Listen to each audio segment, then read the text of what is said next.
Bienvenue au Polysécure spécial Sécure, je suis avec Andréane. Comment vas-tu? Bien, toi? Très bien aussi. Tu as présenté au Sécure, on fait un retour justement sur ta présentation. Le rappel habituel, je ne parlerai pas de ta présentation elle-même parce que allez l'écouter, c'est encore disponible pour ceux qui ont chose, ou vous pouvez encore acheter des billets pour visualiser à un coût vraiment très très abordable si vous voulez voir la présentation elle-même. On va revenir sur les sujets puis on va poser des questions connexes justement pour enrichir cette présentation-là, qui est essentiellement sur en tout cas à mon avis, l'importance de la recherche en cyber et le fait que celle-ci est peu présente. Donc, tu as essentiellement débunké deux nouvelles qui sont sorties justement pour les défaire un peu, puis de regarder avec des analyses que toi-même que tu as faites à ce niveau-là, de regarder pourquoi tes données quantitatives ne correspondaient pas aux conclusions de l'autre recherche. Pour en avoir parlé en privé à plusieurs reprises, c'est pas la première fois que cette situation-là t'arrive, que tu es confronté à ce genre de choses-là, de ton œil de scientifique. Donc, puis première question par rapport à ce genre de choses-là, puis pour moi, ce qui m'intéresse, puis parce que moi, j'ai comme une intuition qui me permet de détecter rapidement, mais comment on peut détecter rapidement quelque chose qui sent pas bon dans une espèce de dénoncé de cette nature-là pour nous aider justement à repérer ce genre de recherche qui est insuffisamment appuyé par des données? Oui, ben c'est une excellente question. Puis il y a sûrement plusieurs façons de procéder. Je, je vais te donner de mon point de vue là, rapidement comme qu'est-ce qu'on peut faire. Déjà, si le titre de l'article, du blog ou de peu importe de l'entrevue, peu importe, est alarmiste, mettons, là, va être exagéré ou quelque chose comme ça, quelque chose qui te paraît invraisemblable, ben, dans la plupart des cas, en fait, c'est qu'ils se sont focusés sur un détail qui représentait pas vraiment bien le phénomène qu'on essayait de documenter adéquatement, là. Donc, ça, déjà, quand on voit un titre alarmiste, peut-être déjà se poser la question de, bon, allons creuser un petit peu, voir de quoi qui parle là-dedans. La deuxième chose, vraiment intimement reliée, là, ça va être comment ils ont fait pour en venir à cette conclusion-là. Qu'est-ce qu'ils ont utilisé comme information pour arriver à cette conclusion-là? Donc, déjà, est-ce qu'ils ont des données ou c'est juste des claims comme ça qu'ils font à main levée? S'ils ont des données, est-ce qu'ils ont vraiment les données pour arriver à cette conclusion-là? Tu sais, j'en ai parlé un petit peu pendant ma conférence, mais si tu as des honeypots puis que tu regardes qui les attaque, puis avec quel password ils utilisent pour les attaquer, après ça, tu peux pas conclure que les gens, en général, quand ils mettent des mots de passe pour leur ordinateur, ils mettent des mots de passe poche. Ça n'a aucun lien un avec l'autre. Tu n'as pas fait un survey sur les gens, sur les mots de passe des gens. Tu as mis des honeypots, puis il y a des gens des attaquants qui ont essayé de rentrer. Donc, d'où sortent les données, s'il y en a. S'il n'y en a pas déjà, ça vous en dit beaucoup, mais d'où sortent les données, puis est-ce que c'est les bonnes données pour répondre à la question ou pour en arriver à cette conclusion-là? L'autre chose, c'est qui dit ça? Tu sais, la notoriété un petit peu qu'il y a derrière. C'est pas obligé d'être un chercheur qui a 40 ans d'expérience. C'est pas ça. C'est juste, ça peut être juste des fois être la compagnie. Tu sais. Est-ce que la compagnie est vraiment spécialisée là-dedans? Est-ce qu'ils savent quelque chose à propos de ça ou est-ce qu'ils font juste pitcher des nouvelles qui font des clickbait finalement? Tu sais. Donc ça aussi, c'est important. Tu sais, est-ce qu'il y a des compétences derrière les gens qui vont communiquer cette information-là? Après ça, ben, il y aurait d'autres choses. Ça serait, je pense, les plus gros, vraiment importants, qu'on peut vérifier quand même assez rapidement juste en screenant un peu l'information. Puis, tu sais, arrêtez de s'arrêter juste au titre aussi, là, tu sais. Allez lire l'article. Oui, ben dès que c'est repartagé un peu trop, ben généralement, puis moi, c'est un des défauts que je vois, c'est que les gens vont commenter sur le titre, puis on le voit beaucoup sur LinkedIn, c'est cette espèce de personnes qui pensent comprendre le sujet qu'en lisant le titre. Déjà là, en partant, c'est déjà pas bien parce que le titre n'est pas représentatif du contenu.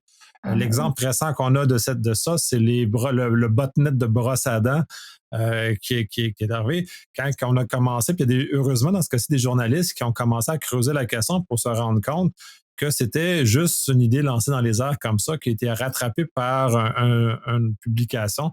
Et c'est parti comme ça. Du moment qu'on commençait à analyser moindrement, ben, le fait que c'était un botnet de brosse à dents, non. Est-ce que ça se tenait de moins en moins, puis il fallait chercher à ce moment-là, mais avoir la patience, au moins de lire l'article ou lire plus que le résumé. Des fois, même le petit résumé qu'ils mettent en dessous est suffisant pour déjà Ouais. contredire le titre. Puis souvent, en lisant un peu dans l'article, on voit rapidement que ce qui est dit, c'est pour faire que les gens lisent l'article et non pour déclarer une nouvelle spectaculaire que les brosses à dents vont nous attaquer. Cela étant dit, ça a fait d'excellentes images générées par du Oui, AI sur ça. Ça, c'est merveilleux. mais Ça t'as amène raison, le côté d'imagination qu'on a pu avoir, mais c'était vraiment un excellent exemple, celle-là. Puis, tu sais, puis c'est un exemple parmi 1 million, là. Ça arrive comme à tous les jours, là, qu'on tombe sur des. C'est sûr, là, tu sais, les journalistes, ils font leur job, puis eux, leur job, c'est d'être lus aussi, là. Euh, Mais ça ça, va c'est un avec. peu triste parce qu'il n'y a plus de rigueur de recherche au niveau des journalistes. Ils se dépêchent à sortir la nouvelle au lieu de faire la contre-vérification de base.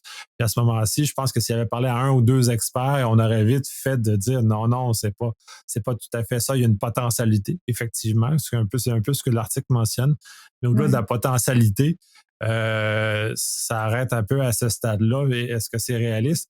Puis justement, on remet on superpose la présentation de Camille, justement, où c'est pendant le podcast qu'elle disait, quand tu pignes un bouton chose, ça peut le rendre inefficace. Fait que la brosse à dents, probablement, a le même quantité de processeur que le bouton. Fait que si on ping la brosse à dents va peut-être juste arrêter de fonctionner. Ouais, Donc, on c'est est ça. peut-être dans le problème inverse où les gens n'auront plus de capable de brosser leurs dents et ils vont se retrouver très tristes. Ouais, ils vont être obligés de faire des mouvements de poignet comme avant. Ça va être vraiment triste. Ça va être très fatigant de devoir bouger le poignet pour brosser ses dents Ah, correctement pendant on le veut temps pas que ça revenir demande. là, là. C'est tough la vie. Euh, Celle-là, j'aime bien la chose parce que c'est un bel exemple, puis ça en est un parmi d'autres aussi, justement, de choses qu'il faut chercher plus loin. La recherche est très importante. Euh, Puis on a aussi, pendant le podcast, parlé du Flipper Zero, qui est un autre exemple au Canadien, qui est dans ce cas-ci avec un élément. Je pense que pendant le podcast, quelqu'un avait confirmé que je pense, député avait cité que parmi les objets qui étaient pour faire ce genre de choses-là, il l'a nommé.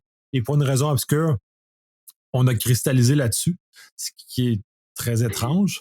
Ouais, ouais, Mais en même temps, ça laissait basé sur aucune recherche, sur aucune donnée, qui, dans ce cas-ci, aurait été probablement plus facile à faire parce que tu en as accès à un certain nombre de ces données-là.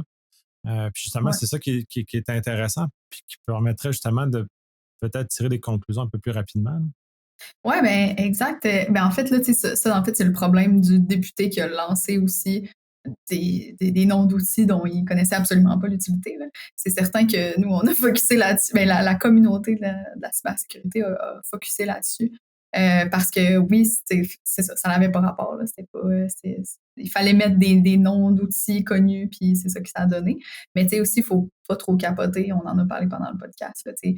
La loi n'est pas passée, là. C'est une personne qui a lancé ça. Mais par contre, il y avait un document écrit, puis il était à l'intérieur, là, le Flipper Zero était à l'intérieur, mais quand même.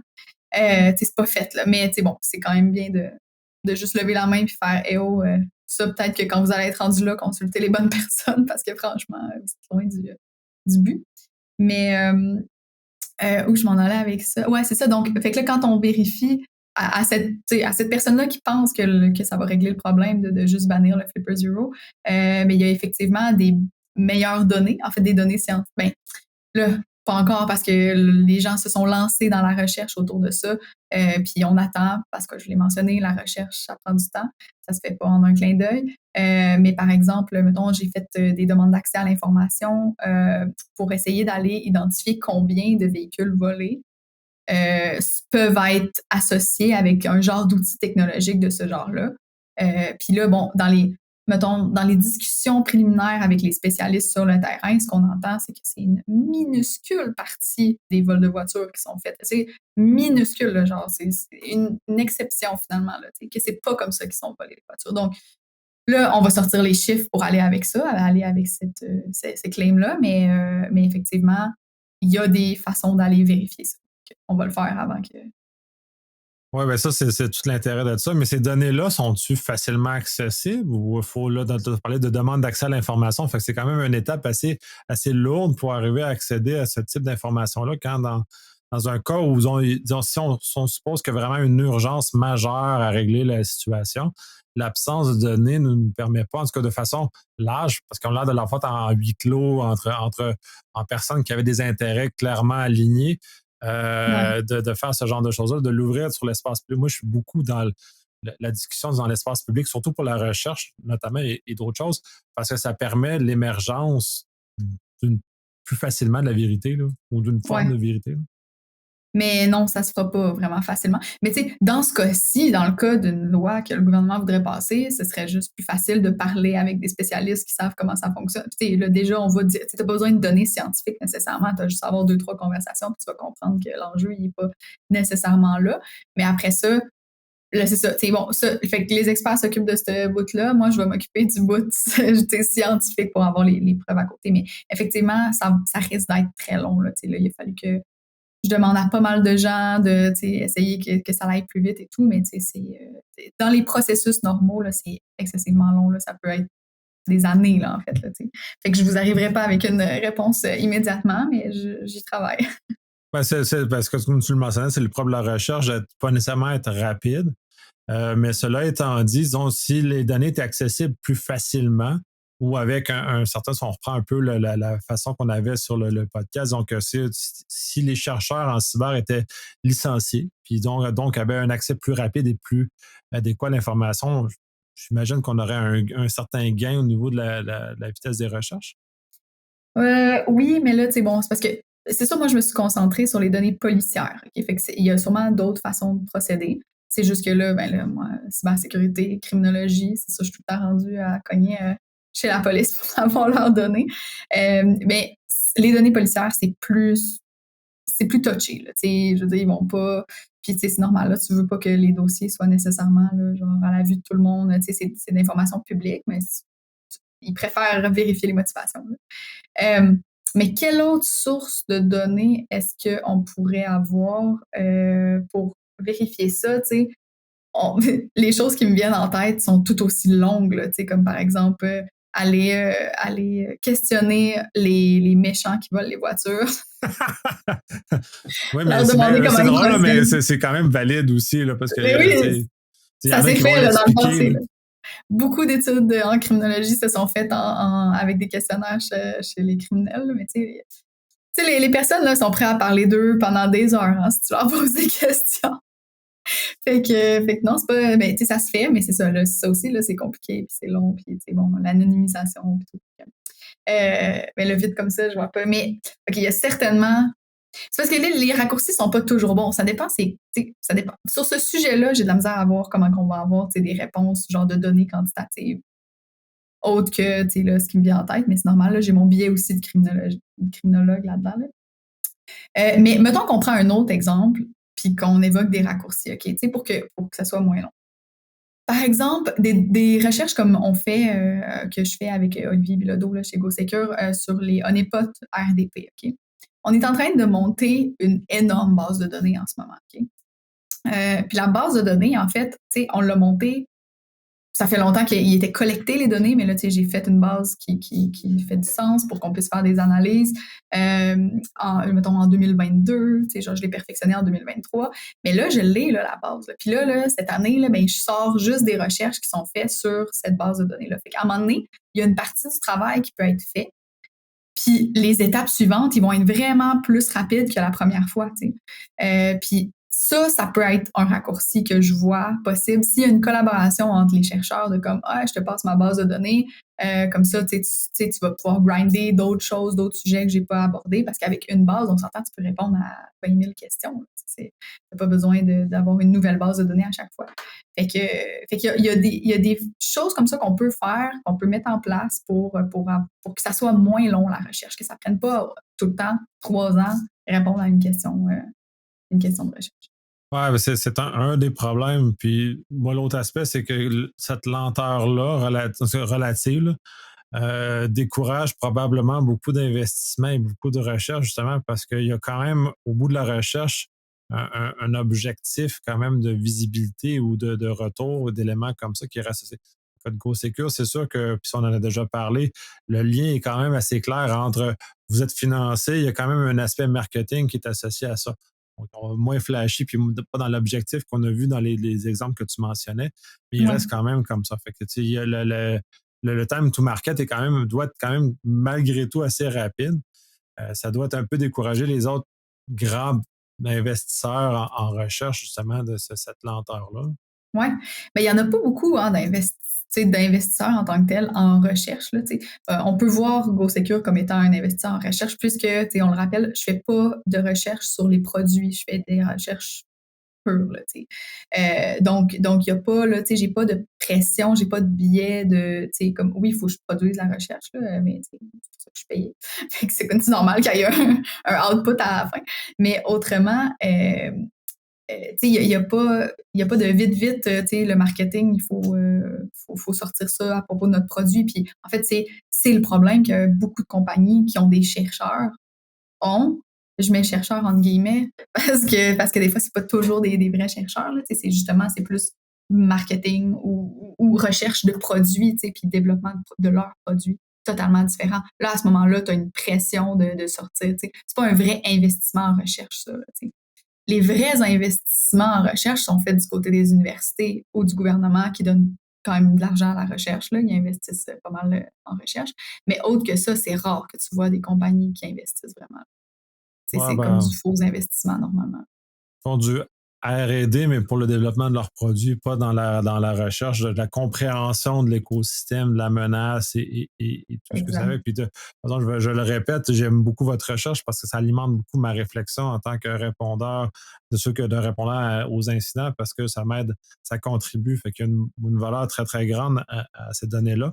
Au niveau universitaire, est-ce qu'il y a du partage? Parce que tu parlais justement de l'accélération, c'est le partage. Est-ce que ces bases de données-là sont facilement d'accès au niveau universitaire où tout le monde garde son précieux puis tout le monde est chacun pour soi? Ça dépend, là, tu sais, on est quand même greedy aussi dans le milieu académique parce que, tu sais, la performance des professeurs est importante, là, tu sais, professeurs-chercheurs, là, est importante, là. Tu veux être le prof reconnu dans ce domaine-là, tu sais, fait que là, quand tu des données, là, tellement précieuses, tu sais, tu vas les garder. Tu vas les garder, tu vas faire tes recherches pendant une couple d'années. Par contre, tu vas probablement avoir une équipe, tu sais, qui va travailler là-dessus. Fait que déjà, là, ça va plus vite, là, tu sais. Tout le monde est affairé à travailler les données. Tu vas peut-être le partager avec genre deux, trois chercheurs. Puis là, vous allez milquer la base de données, entre guillemets. Puis après ça, c'est pas rare qu'après quelques années, là, toi, tu passes à un autre projet ou peu importe. Puis là, tu vas rendre la base de données accessible. Puis là, ben, là, il y a plein d'étudiants qui peuvent. Puis il y en a vraiment beaucoup des bases de données accessibles, là, des grosses affaires. Là, comme, puis là, après ça, c'est ça, plein d'étudiants qui peuvent piger dedans puis aller voir. Puis ça fait pas que c'est moins intéressant. Là, c'est sûr, c'est moins nouveau comme base, mais ça fait pas que. Ça veut pas dire qu'elle a été toute déjà exploitée. Fait que oui, il y a du partage, mais je peux pas nier qu'il y a aussi beaucoup de greed là-dedans. Mais Ouais, le monde, il travaille tellement fort. Là, ben, c'est un peu le problème du milieu académique, c'est de réussir à faire un sens. Puis comme c'est pas nécessairement des emplois qui sont très bien rémunérés, le seul élément qui en reste, c'est la gloire qui est associée à une recherche qui est spectaculaire, si on veut. Et ouais, justement, que notre nom est connu, on va chercher aussi un peu ces éléments-là. Puis c'est l'incitatif. Là, on en parlait aussi un peu pendant le podcast. C'est à qui ça profite et comment ça profite, ben, il faut toujours retracer un peu ces éléments-là. ouais, c'est Oui. ça. C'est juste qu'ils ont pas, il n'y a pas d'argent dans dans le processus du milieu académique. Ben oui, des fois, il y a de l'argent, bon, il y a des gamiques pareils, puis il y a de la politique, là, c'est clair. Okay? Sauf que ultimement, c'est pas parce que le, le retour sur ton effort de travail n'est pas directement impacté par une somme d'argent au bout. C'est pas comme une entreprise qui va avoir du marketing suite à ça. Il n'y a, Mais pas de c'est sûr il y a que pas ça de change. bonus. Si tu as fait une bonne recherche, il n'y a pas de bonus associé. Là. Absolument pas. Là. C'est juste, c'est toi, tu te couches le soir puis t'es fier d'être la sommité dans le domaine, mais tu sais, faut que tu te nourrisses de ça plus que de ton argent, c'est clair. Ouais. Oui, effectivement. Mais en même temps, je trouve ça un peu dommage. Puis là, c'est parce que c'est dans le fond grâce à votre recherche que je suis mis encore plus en contact avec la recherche en cyber. Parce qu'avant, j'avais jamais été mis en contact parce qu'on n'en entend pas parler. Puis c'est pour ça que je pense, puis les questions pendant la conférence, c'était comment on la trouve? Parce qu'elle est pas communiquer aux experts en cyber, en tout cas, clairement. En tout cas, moi, je l'ai pas vu. Bon, je ne dirais pas communiquer aux experts. Là, je suis pas un corps représentatif de l'ensemble de la communauté, si on veut. Mais moi, je le vois pas. Puis c'est un bonheur d'ailleurs d'avoir entendu vos choses puis de me mettre ouvert sur cet élément-là. Puis je m'abreuve de ça aussi. Puis c'est là où je trouve qu'il y a un élément très important de retour aux professionnels, aux praticiens, parce que de ta recherche pour justement tout ce qui est du RDP dans ce cas-ci, ça m'aide à profiler ce que vous avez présenté au DEFCON pour Black Hat. Ça aide à profiler, moi, quand je vois un attaquant, je vais déjà être capable de le mettre dans une case, donc d'accélérer ma réponse à l'incident conséquemment, parce que en le mettant dans une case assez rapidement, au lieu de prendre 3 heures avant de choses, que c'est juste dans les 3 premières minutes, je vais être capable de savoir, OK, lui, c'est ça qu'il cherche. C'est comme ça qu'il opère. Donc, c'est sûr que ça crée un raccourci mental. Ouais. Quand tu es dans l'action, sont importants ces raccourcis-là parce qu'ils font la différence entre être capable d'arrêter rapidement ou pas. Mais en même temps, ce raccourci-là est basé sur des recherches, pas juste sur des anecdotes. Ouais, c'est ça, exact. Je suis contente que tu me dises que c'est pertinent, qu'est-ce qu'on fait, mais c'est clair qu'en cybersécurité, OK, quand on sort une recherche, faut que tu t'attendes à la question « so what ?» C'est comme « qu'est-ce que je fais moi maintenant avec cette information-là? » Puis ça me déstabilise à toutes les... pas que ça me déstabilise, je comprends qu'il faut... faut donner des solutions. Je comprends que c'est ça que le monde a besoin, mais c'est ça l'affaire, c'est ça la différence entre le monde d'où je viens et le monde où je suis en ce moment. C'est que là, on veut la solution directe avec le résultat. Là. Qu'est-ce qu'on fait maintenant? Alors que avant, dans le monde académique, en ce moment dans le monde académique, mais avant où moi j'étais, il y a le plaisir, ou parce que moi j'appelle ça un plaisir, parce que j'aime ça la recherche, là, mais de documenter sans nécessairement que j'aie une solution pour toi, tu comprends? T'sais? Là, mettons, je découvre des profils, OK? Puis là, tu sais, peut-être qu'en fait, toi, tu les vois pas directement, les profils. Là, tu me dis que oui, fait que ça m'encourage, tout ça. Mais même si, mettons que ça serait pas le cas, ou tu t'occupes une autre sorte d'emploi puis t'es pas en incident response ou peu importe, est-ce que ça te sert directement? Peut-être pas. Par contre, la recherche, ça sert aussi à démarrer des discussions. C'est comme, moi, j'ai vu ça. OK, maintenant, qu'est-ce qu'on fait? Vous, est-ce que vous vous envoyez? Est-ce que vous ajouteriez quelque chose à ça par rapport à votre expérience? Puis là, ça va me permettre d'aller plus loin dans ma recherche. J'adore ça, présenter les résultats de recherche, parce qu'après ça, j'ai des questions. J'adore les questions. Puis là, je vois où est-ce que le focus des gens dans le milieu est. Puis là, ça me permet de faire de la recherche vraiment appliquée. Okay? Moi, j'ai toujours fait de la recherche appliquée. Mais la recherche en tant que telle, là, pas nécessairement toujours appliquée. Des fois, c'est comprendre le phénomène. Puis il n'y a pas une solution qui vient avec. Mais ça, là, je pense que je survivrais pas longtemps en cybersécurité si je gardais mon vieux cadre de comme « Ah ouais, mais c'est juste vraiment intéressant. » Fait que faut que je focus. Ouais, mais ça, je sais pas. Puis dans le fond, c'est une question, parce que dans le fond, le but, c'est de la communication. Peu importe si c'est. Parce que moi, j'aime ça, je trouve. Puis je l'utilise un peu, malheureusement, ce terme-là. Puis je vois quelque chose d'intéressant. Mais pas en cyber, c'est super intéressant, mais dans le fond, je viens de voir un acte criminel. Mais juste, c'est pas l'acte criminel qui est intéressant, mais c'est la façon que ça a été utilisé. Je trouve ça super intéressant parce que c'est indicateur des choses, puis ça va me servir plus tard. C'est pour ça que je trouve ça intéressant. Puis c'est votre capacité à communiquer, parce qu'au-delà de dire, OK, so what? So what, si vous avez été capable de communiquer, puis c'est ça, là, je pense, la différence, puis une des valeurs très grandes à ce que vous faites, c'est qu'il y a une communication qui est faite. C'est peut-être pas pertinent pour tout le monde, effectivement, ça, je suis d'accord. Ouais. Mais la communication que vous en avez faite est probablement l'élément le plus important de la recherche que vous avez exécutée. C'est sûr qu'il faut documenter ça, puis qu'on fait pas juste lancer ça. Puis aussi, moi, derrière, là, je fais beaucoup de travail qui paraît pas, mais je fais beaucoup de travail aussi pour faire que ces études-là soient documentées scientifiquement, là, genre dans des revues, genre révision par les pairs et tout ça, des revues scientifiques. Mais ça prend une éternité. Là, j'en ai une de publier jusqu'à maintenant. Là, depuis que je suis ici, là, depuis que je suis dans la cybersécurité. Mais tu sais, c'est ça. Donc, nous, on le communique, puis on les met partout, hein, sur les réseaux sociaux, tout ça. On veut que les gens voient qu'il y a de la recherche qui est faite dans ce domaine-là, pensent à nous s'ils veulent en savoir plus sur ce sujet-là. Mais tu sais, si un sujet qui nous intéresse, qui t'intéresse ou qui est pertinent pour une personne qui travaille, il n'y a pas d'autre moyen que de juste aller voir sur Internet, googler sais, on peut pas s'attendre non plus à ce que toute l'information qui est pertinente pour nous tombe dessus. Ah non, mais.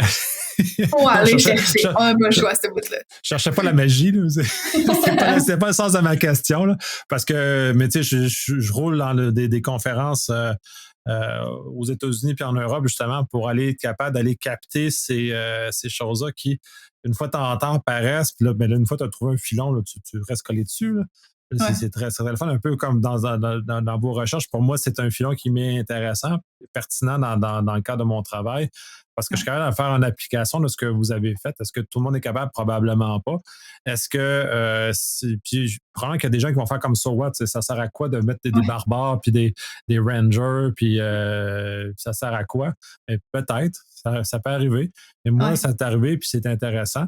Puis c'est difficile à trouver, mais en même temps, je reviens, c'est la qualité de votre communication qui a fait que j'ai été capable de l'attraper, le filon aussi.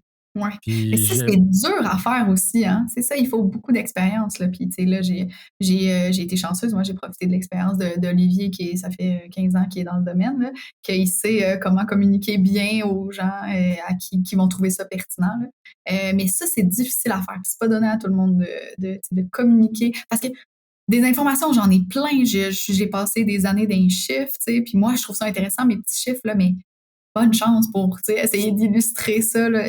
La plus claire de mon temps, c'est travailler à genre le communiquer bien. Là.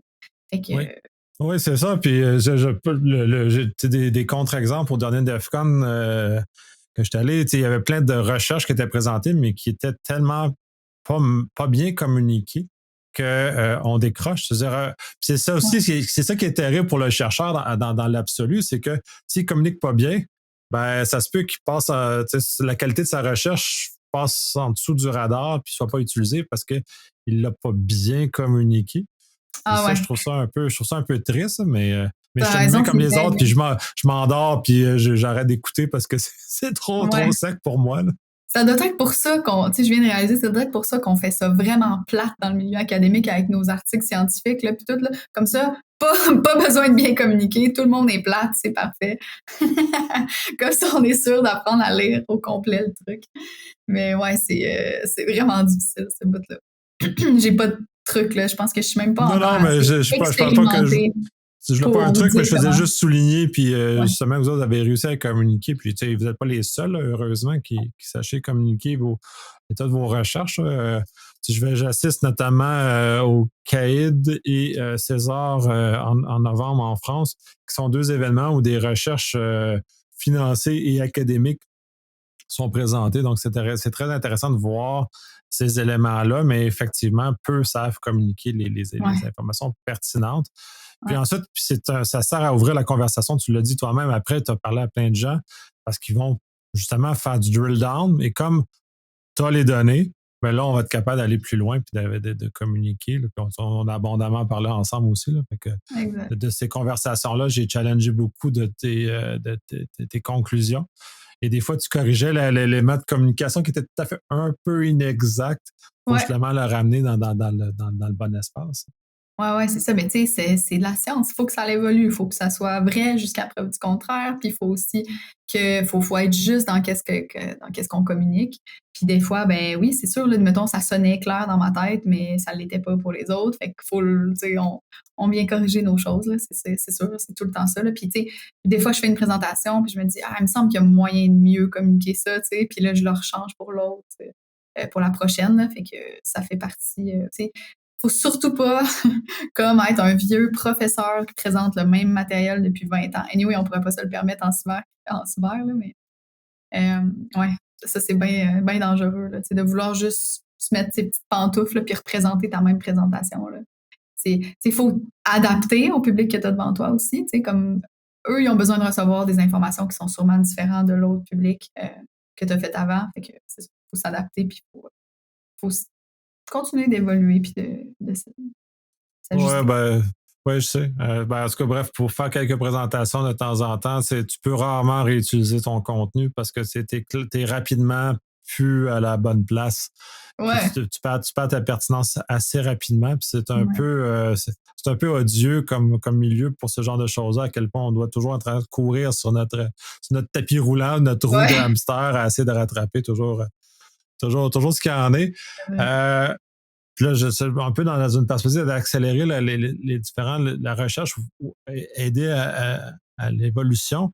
Est-ce que l'augmentation, puis je plaide pour le fait qu'il y ait une augmentation plus grande de recherche aiderait? Est-ce que ça serait un effet d'accélération sur la vitesse des recherches ou des conclusions qu'on pourrait, ou conclusions préliminaires, on s'entend, là, qui pourraient sortir des recherches?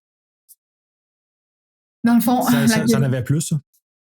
S'il y en avait plus, ouais, c'est certain, ouais. Oui, parce que si on était plus à travailler là-dessus, comme je te dis, tu sais, il pourrait avoir un échange, là, tu sais, au niveau des bases de données, de comme, ah, moi, c'est cet aspect-là qui m'intéresse, ben, puis toi, c'est l'autre, ben, on s'échange, tu sais, puis il y aurait plus d'informations là. Après ça aussi, on passerait moins de temps à faire nos devis de recherche, puis nos méthodologies, puis mettre le processus en place et tout. Si quelqu'un l'avait fait avant, puis me décrit comment il a fait, tu sais. S'il a fait cette partie-là, moi, ça me sauve du temps, là, tu sais, j'ai pas besoin de savoir exactement comment le honeypot il a été, comme, et quelles raisons pourquoi ils ont fait ça de même, peu importe. Ça va jusqu'au nom du certificat, là, du certificat RDP qu'on met. Mais c'est ça, oui, effectivement, s'il y en avait plus, ça irait à un moment donné vraiment plus vite. Là. Puis aussi, parce que justement, là, ça sert à quoi de faire une recherche qui a déjà été faite? On fait que là, on construit un par-dessus les autres pour essayer d'aller plus loin tout le temps. Sauf que là, on est pris, vu que c'est quand même émergent, là, la cybersécurité et la recherche en cybersécurité. Là. Donc, on est là à essayer juste de patcher un petit peu puis se faire une base rapidement, le plus vite possible, pendant que tout le monde éteint des feux, à place de genre construire un par-dessus l'autre. Donc, c'est ça, Ouais, oui, ça aiderait s'il y en avait plus. C'est pas parce qu'on éteint des feux qu'on est obligé, on peut pas travailler sur les problèmes de fond. Là. Si on se disait ça, on n'aurait jamais créé des systèmes qui permettent de justement que les feux prennent moins souvent, là, parce que il y a eu énormément de si on prend la chose côté incendie, il y a eu quand même la recherche qui a été faite pour justement réduire, puis tout ça, ça s'est pas fait comme ça, parce qu'on éteint des feux, on ne pensera pas à régler. Là. C'est un peu cet état d'esprit qu'il faudrait qu'on change aussi. Là. Mais c'est un bon parallèle, ça, parce que, tu sais, la recherche sur comment on va éviter que le truc pogne en feu puis que le village pogne en feu au complet, il y a eu de la recherche sur les constructions, mais il y a eu de la recherche sur l'intervention aussi par rapport au feu, tu sais. Puis après ça, sur, tu sais, la responsabilité, puis, tu sais, bon, ça. Fait qu'il y a plusieurs aspects qu'il faut qu'ils soient développés, puis c'est impossible pour une personne de le faire, là. Tu sais, moi, je me concentre sur un aspect, ben là, oui, ça serait vraiment bénéfique s'il y avait plein d'autres chercheurs qui seraient en train de faire d'autres aspects en même temps. Oui, c'est ça. Puis l'état de l'art ce que les pompiers font est vraiment très, très, très sophistiqué maintenant par rapport à ce que c'était son monte avant. Et ça ne s'est pas fait au hasard, par improvisation. Il y a eu une recherche systématique qui a encadré puis qui a vérifié certains éléments, puis qui a permis, parce qu'il y a beaucoup de physique, de chimie aussi, incidemment, en dessous de ces éléments-là qui viennent influencer la recherche.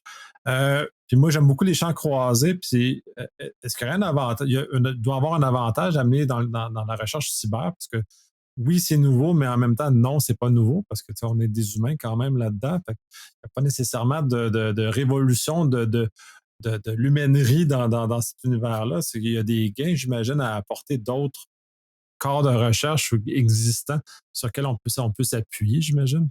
Ouais.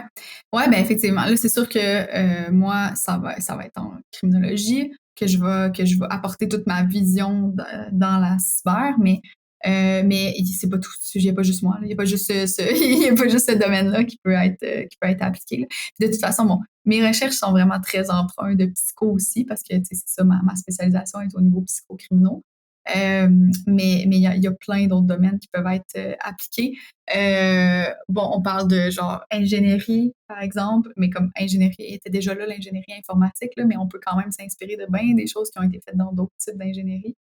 Mais là, je suis vraiment à brûle pour point. J'avais jamais réfléchi à cette question-là avant. Là, fait que j'ai pas comme une liste de domaines. Non, mais c'est pas une liste. C'est juste, moi, tout se croise dans ma tête. Donc, c'est la façon que je vois le monde. Donc, c'est sûr que ces croisements-là, pour moi, sont importants. Là, puis donc, apporte nécessairement, c'est ça, je vais valider. Puis tu confirmes que ça augmente la qualité des recherches. Là. Ouais. Mais oui, parce qu'en fait, tu réfléchis le problème autrement. C'est ça qui fait qu'on peut avancer plus rapidement, tout le monde ensemble, tu sais. Ça va être de réfléchir autrement. Fait que là, bon, moi, j'arrive avec une équipe qui sait vraiment, tu sais, qui comprennent comment l'ordinateur fonctionne, comment les réseaux fonctionnent, bon, tout ça, l'infrastructure. Moi, j'ai aucune idée de tout ça, mais quand tu me parles, il y a d'autres choses, qui me viennent à l'esprit. Donc, je pose des questions. Ouais, mais comment ça, ça? Mais là, on n'avait pas pensé à ça. Fait qu'on va creuser. Fait que là, bon, tu sais, puis là, l'aspect, c'est ça, de l'humain derrière. Moi, je suis un petit peu plus intéressée par l'humain derrière le clavier de l'autre côté que du clavier en tant que tel, que de l'ordinateur en tant que tel. Fait que, ben oui, c'est sûr, c'est vraiment pertinent à tout joindre ça ensemble. Ça fait tellement des beaux résultats après là, quand tu joins l'expertise de plusieurs personnes. Là, je suis vraiment stimulée par ça là, dans le domaine. Ouais. Très intéressant. Puis j'adore ça. De toute façon, moi, c'est comme ça que ma tête fonctionne. De toute façon, là, j'ai tellement de. J'ai tellement de connaissances superficielles en plein de choses, mais en même temps, tout ça se mélange. L'accès à la recherche, parce que là, ça, on en a parlé, on a fait un épisode qui était dédié justement au côté obscur de la recherche. C'est-à-dire, les gens ne sautaient pas dans ce domaine-là parce que ça a l'air sexy comme ça, parce que, genre, tu brandis une recherche, puis c'est le fun, il y a de la gloire associée. Il y avait une difficulté associée à ça. Comment on fait pour rentrer en recherche, au-delà du fait que le chemin classique, là, bref. Oui, mais comment qu'on en fait ou comment qu'on en consomme? Comment on arrive dans le champ de recherche? Disons un jour, je voudrais me tomber dans le champ de la recherche, ce qui est peu probable parce que je ne suis pas assez rigoureux au sens recherche pour être là-dedans, mais disons, à un moment donné, je vais faire ça. Comment je bascule dans l'univers de la recherche? Oui, mais tu sais, mettons pour un professionnel, parce que là, on va parler de cyber parce qu'on est dans le domaine, hein, fait que, mais mettons Oui. quelqu'un en cyber qui aimerait ça faire de la recherche, tu sais. Ça va être compliqué. Ben, ça va pas être compliqué, là, mais c'est pas ça que je veux dire, c'est juste que c'est. Mettons, pour être un chercheur en tant que tel, comme tel, faudrait avoir une formation de chercheur, en fait. Puis ça peut être dans n'importe quel domaine parce que la formation de chercheur va s'appliquer à 1000 affaires. Mais donc là, on parle d'études supérieures, là, donc maîtrise minimalement ou doc idéalement. Donc là, est-ce que vraiment mais ça serait tellement pertinent, ça serait tellement hot, quelqu'un que ça fait 15 ans qui est en cyber, qui fait juste retourner à l'école, faire une maîtrise puis un doc, tu sais. C'est pas, on n'a pas tant de cours là, aux études supérieures. C'est ça qui fait qu'on sort comme étant des chercheurs rigoureux, c'est qu'on fait de la recherche pendant tout ce temps-là. Là, tu sais. On est dans notre sujet, on perfectionne un sujet, puis on apprend beaucoup à travers ça. Donc, si c'est ça serait comme une possibilité, là, on va faire des études et on est un vrai chercheur en sortant de là. Mais sinon, il y a tellement peu de recherche ou de chercheurs en cybersécurité que ça ferait pas vraiment de tort. C'est pas moi qui va m'opposer à un chercheur qui a pas, mettons, de doctorat. Là, ça va quand même être pertinent vu qu'on a besoin de main-d'œuvre. On a besoin d'aide. Là. Donc, pour quelqu'un qui se dit juste, moi, je veux faire de la recherche, mais déjà, avoir une position qui permet de le faire va être comme inévitable parce que faut toujours bien que tu manges. Donc, il faut que. Puis ça prend du temps à faire des recherches. Ça a l'air sexy comme ça, là, mais puis je pense qu'on a mentionné là, justement dans l'épisode sur le côté obscur de la recherche, c'est très long, là. Puis c'est de l'analyse, c'est de cruncher des données. Tout le travail que tu as mis en arrière pour arriver aux conclusions que tu arrives et que tu présentes, c'est des longues heures d'analyse de données, puis de nettoyer tes données, les rendre travaillables, leur donner un sens, puis des échecs à travers ça aussi, probablement. Tu as une hypothèse, puis pouf, l'hypothèse, elle ne marche pas, puis là, tu recommences à zéro. Là. Exact. Mais tu sais qu'une hypothèse qui ne marche pas est un résultat de recherche en soi, sauf que c'est hautement moins intéressant à communiquer, puis c'est vraiment plate parce que tu es comme « Hey, j'ai cherché ça, puis j'ai rien trouvé. » Fait que c'est plate, mais ça arrive. Il y en a de la recherche qui le font, là, puis je lève mon chapeau parce qu'il faut quand même... C'est plate, là, communiquer ça, mais ça arrive. Mais effectivement, quelqu'un qui voudrait faire ça, il faudrait qu'il s'attende à déjà trouver la position, mais après ça, une fois dans la position, à s'attendre à avoir à s'armer de patience, effectivement, comme tu le dis, parce que il y a plusieurs étapes. Juste aller chercher les bonnes données ou avoir accès aux bonnes données, là, juste cette partie-là peut être tellement frustrante parce que c'est pas les données que tu voulais, c'est pas des données parfaites. Les données sont jamais parfaites. Ils vont toujours avoir des limites. Donc, il faut que tu les acceptes, il faut que tu work avec ça. Il faut que tu travailles avec ça, avec les limites. Puis après ça, ben là, les analyses, des longues heures d'analyse qui mènent parfois nulle part ou d'autres fois qui mènent à des vraiment hautes conclusions que finalement tu t'attendais vraiment pas à trouver. C'est ça, c'est le bout excitant, mais pareil, c'est après plusieurs heures. Puis après ça, t'as pas fini, là, parce que si tu gardes ça pour toi, ça ne servi à rien. Fait que là, il faut que tu te remettes sur la planche à travail puis tu essaies de trouver les meilleures façons de communiquer cette information-là. Puis c'est ça, de bien la structurer pour l'envoyer at large après ça. Ça aussi, c'est compliqué. Comment la séparer, comment bien choisir l'information qui est pertinente, non pertinente, tout ça. T'sais. Parce qu'il y a des affaires qui te paraissent tellement pertinentes parce que tu as mis, mettons, 20 heures, 30 heures là-dessus sur un petit détail. Les autres, ils en ont rien à foutre de ce détail-là. Là, ça change rien à leur vie. Fait que faut bien choisir l'info, puis c'est ça, savoir la communiquer, là, tu le disais tantôt. Là. Fait que, effectivement, mais si on va à la recherche pure, c'est malgré que cette information n'est pas pertinente pour les praticiens dans le domaine, il demeure qu'entre chercheurs, ça va devenir pertinent parce que toi, comme autre chercheur, tu vas pouvoir t'appuyer sur son protocole de recherche, sa conclusion qui est inintéressante en pratique et amener la recherche ailleurs. Ouais. Mais souvent, là, tu as le goût de parler de qu'est-ce qui n'a pas marché, tu sais. Puis là, mais là, tu n'as pas assez de place, là, peu importe où que tu le communiques, même si c'est dans un article scientifique, tu sais, il faut que j'aille straight to the point. Voici comment j'ai fait, comment j'ai réussi à le faire, tu sais, les analyses, les outils, blabla.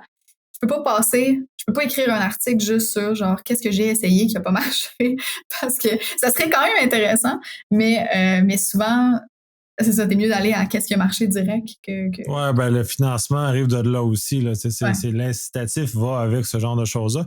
Mais je pense que vous documentez quand même les choses qui n'ont pas, sans les publier, vous quand même vous les documentez. Ouais, ben c'est sûr que moi, j'ai le documente pour moi-même parce qu'après ça, moi, je me repose tout le temps des questions. Là. Quand ça fait trop longtemps que j'ai pas travaillé sur un projet, là, je me dis, mais comment ça donc que j'avais choisi ça? Puis là, je vais voir mes notes, puis je suis comme, OK, je comprends, j'avais déjà fait toutes les analyses, puis j'étais arrivée à cette conclusion-là. Mais oui, faut documenter, ne serait-ce que pour soi-même, pour les trucs qui marchent pas. Là. Mais ça m'arrive des fois, tu sais, comme, en fait, un bout de la présentation que j'ai faite à Secure était tiré d'une affaire qu'on n'allait pas utiliser sinon, en fait. Le bout de est-ce qu'on compare deux protocoles de sécurité sur RDP, c'est tellement niche, on n'a pas besoin, il n'y a personne qui a besoin de savoir ça, à part peut-être des chercheurs. En fait, après ça, j'ai essayé quand même de traduire l'information pour que ce soit utile à tout le monde, là, comme nous, dans nos choix de mise en place de protocoles de sécurité. Mais quand même, au départ, là, c'était tellement inintéressant comme sujet.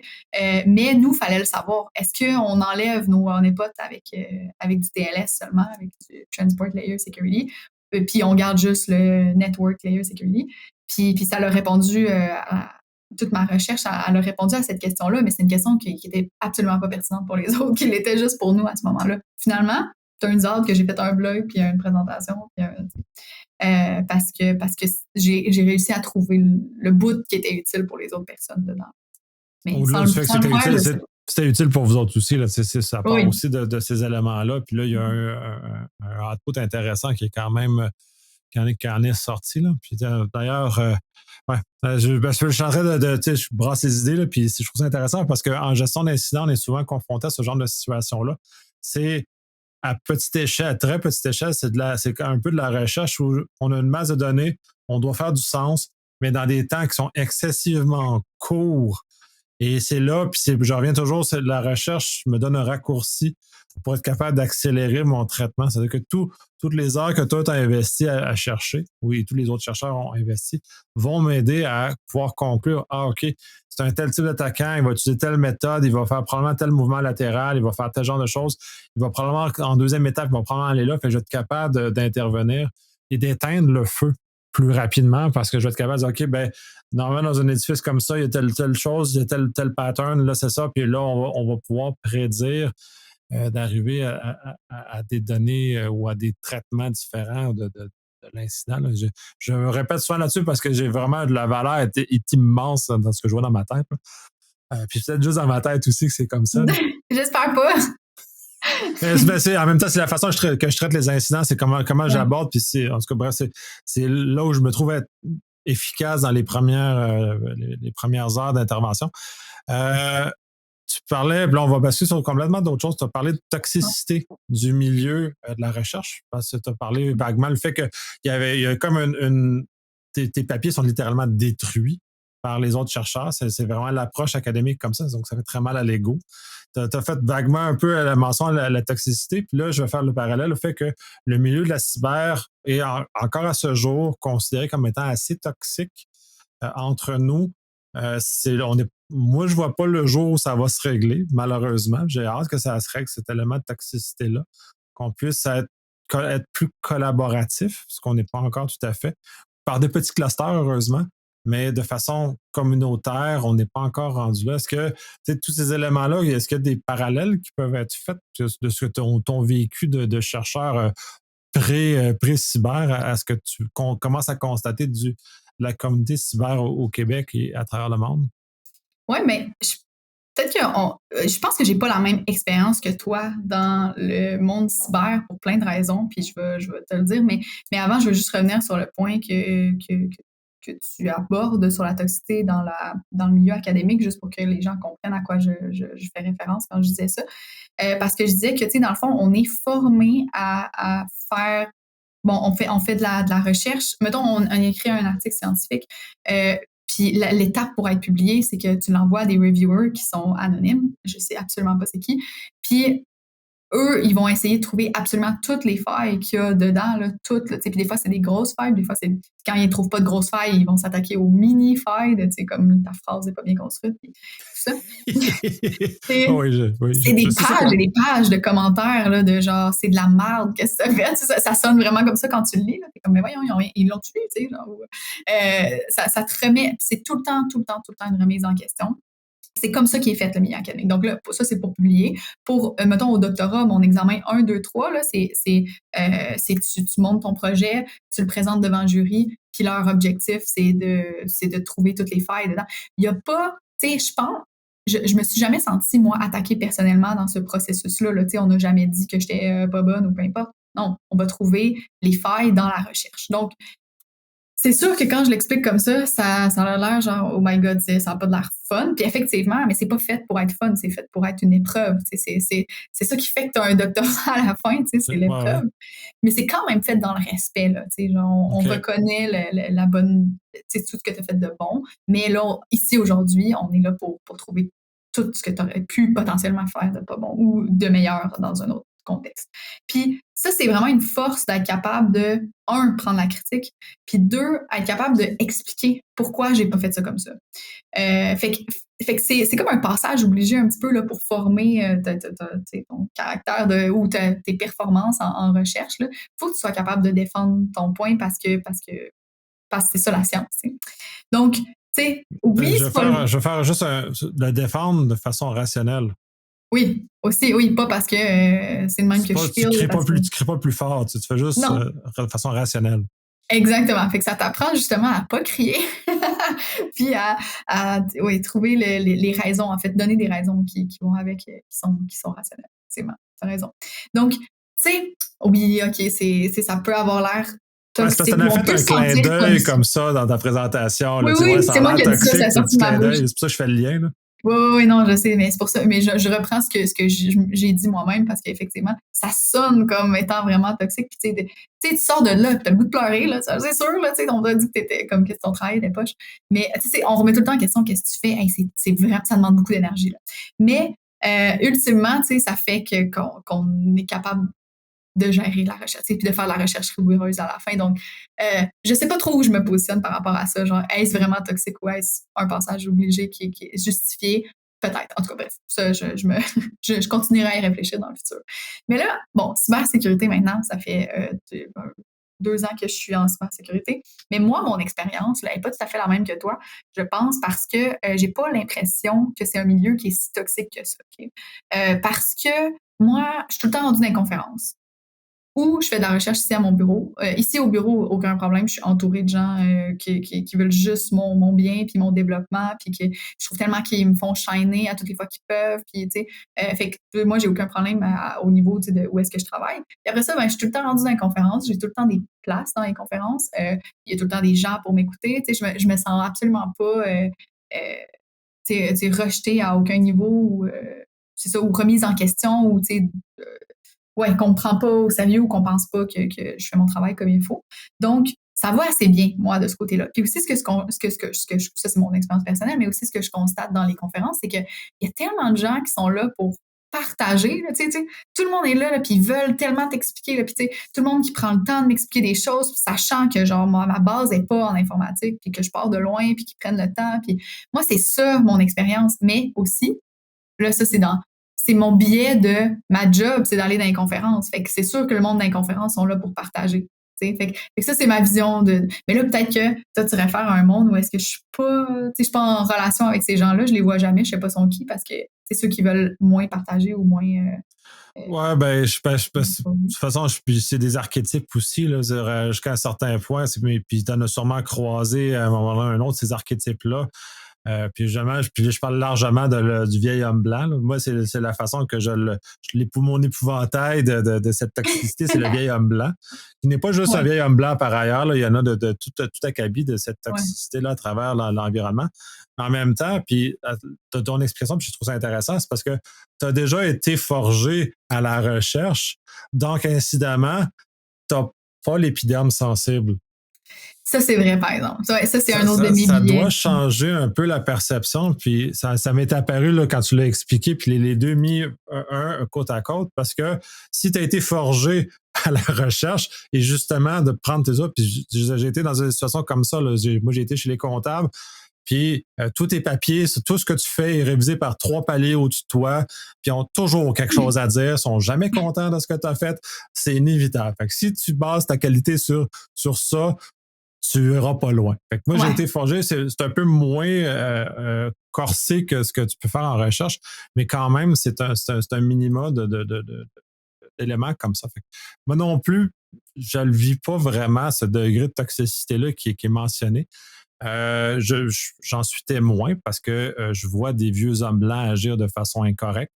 Je Oui, vois oui. On les voit, là. d'éléments Mais ça, comme c'est partout, là. C'est pas juste en cyber, là. C'est pour ça non, que non, je non, dis. c'est pas ça, mais on a eu probablement une époque, ça l'a amené une plus grande concentration, comme on a une plus grande concentration de neurodivergents aussi, parce on est comme un aimant qui attire ce genre de choses-là. Et je voulais aussi un peu voir ton rapport, puis parce que en plus, c'est ça qui est intéressant, ça fait 2 ans, mais tu as des références qui sont de mon adolescence qui sont étonnantes. Fait que t'as comme un peu un hybride dans ces affaires-là. Fait que je trouve ça intéressant de voir ce regard-là de quelqu'un qui est nouveau dans le domaine, qui commence, Ouais. qui est une femme, plus jeune que moi, puis que là, il arrive dans des choses comme ça, puis avec qui naviguent de façon très bien. Puis ça me rend très heureux, là, cela étant dit, parce que ça donne espoir qu'on va se débarrasser du stigmate du vieil homme blanc. Là. C'est mon objectif, notamment. Là. Mais oui, Ouais, probablement non, mais pas. là, faut préciser que, j'ai une baby face, je suis peut-être un petit peu plus vieille qu'est-ce que les gens pensent, mais il y a aussi que j'ai tout le temps été un peu nerd, là, aussi. Tu sais, j'ai les mêmes référents parce que du monde en cyber, parce que j'aimais les films, j'aimais les jeux vidéo, puis j'ai passé. Moi, j'avais pas de. Mes parents, il y avait aucun problème à me laisser jouer aux jeux vidéo pendant que les autres jeunes jouaient dehors. Fait que je suis quand même tu sais, dans le groupe, là, dans le fond, je me sens pas. Effectivement, c'est pas tout étranger pour moi. Donc. Ça doit être pour ça que j'ai été attirée vers le domaine. Probablement aussi, là, mais bref, c'est ça. Puis ça, je vais comparer, voir ta perception de ça parce que tu as justement ton exemple de toxicité, ce que on pourrait qualifier de toxicité du milieu Mhm. académique. On le retrouve en cyber. La seule différence, pour moi, ce que je constate, c'est qu'on a tendance à être des primadonnas, donc d'avoir une très grande sensibilité. On exige des autres plus que ce qu'on accepte soi-même Mhm. comme critique, ce qui dans le milieu académique n'est pas. Ça, c'est donnant-donnant. Là. Ouais, c'est ça, exact. Ouais. Ouais, ouais, après ça, quand c'est toi qui review le truc, là, t'as le goût, toi aussi, de soulever toutes les failles, là. Fait que, non, mais tu sais, c'est fait probablement aussi plus gentiment que dans le passé, là. Tu sais, Ouais, ben c'est ça, c'est pas chargé. Là, puis je le fais aussi là, dans travers tout ce que je fais comme travail. J'ai beaucoup de documents que je revise qui ont été produits par d'autres personnes, que je commente. Puis là, ça, c'est justement, je suis froid dans mes commentaires parce que ils sont ouais. sans émotion, parce que c'est vraiment juste ce que c'est. Et avec le temps, puis là, je reprends un de mes anciens collègues disait il faut rajouter du minou sur le commentaire parce que le commentaire froid, sans émotion, fait probablement plus mal Ouais. que juste une affaire avec du minou autour qui vient comme, Ouais. mais qui passe le même commentaire, la stratégie du sandwich, là, comme certains vont utiliser. Mais faut mettre du minou. Puis ça, je trouve ça fascinant parce que moi, j'arrive de l'univers où c'est froid, c'est des commentaires, je regarde. Ça fait comme, bah, effectivement, Ouais. j'ai tourné les coins ronds là, puis je suis capable d'admettre aussi jusqu'à un certain point les moments où j'ai pas été, disons, à la hauteur, parce qu'on est des humains. Ouais. Ben, tu sais, il y a quelque chose on a tous quelque chose à apprendre dans la communication aussi, là, tu sais, tout peut être adressé, il faut juste trouver une façon de le faire Oh oui, qui est adéquate, là. C'est cela toujours est mon mieux. chemin de vie. Mais C'est ça. à l'écrit, ça, j'ai appris à l'écrit, c'est pas, je suis trop froid à l'écrit. Ouais. Je donne mes commentaires au verbal maintenant parce que ça passe. Ouais, J'ai une meilleure capacité de mettre du minou au verbal qu'à l'écrit. c'est ça. C'est plus facile, ouais. Faire moins de temps aussi, là. C'est long à écrire. Oui, c'est très, très long à écrire, puis de penser à comment les gens vont faire. Euh, Moi, j'ai pas mal fait le tour par rapport à ce que représentait ta présentation Mhm. au sens de la recherche, des choses comme ça. De toute façon, on a déjà abordé les sujets dans d'autres podcasts. Je ne veux pas trop répéter ce qu'on a déjà discuté non plus pour être Ouais. trop redondant. Est-ce qu'il y aurait d'autres choses que tu penses qu'on devrait aborder que j'ai oublié? Non, c'est tout ce que c'est. J'ai donné tous les détails que tu sais, mettons, j'avais pas pensé donner pendant la présentation. Puis, tu sais, on a un peu répondu aux questions aussi qu'on a eues après la présentation. Fait que je suis quand même satisfaite avec ça. Puis, ben, c'est toujours un plaisir de parler. Plaisir partagé.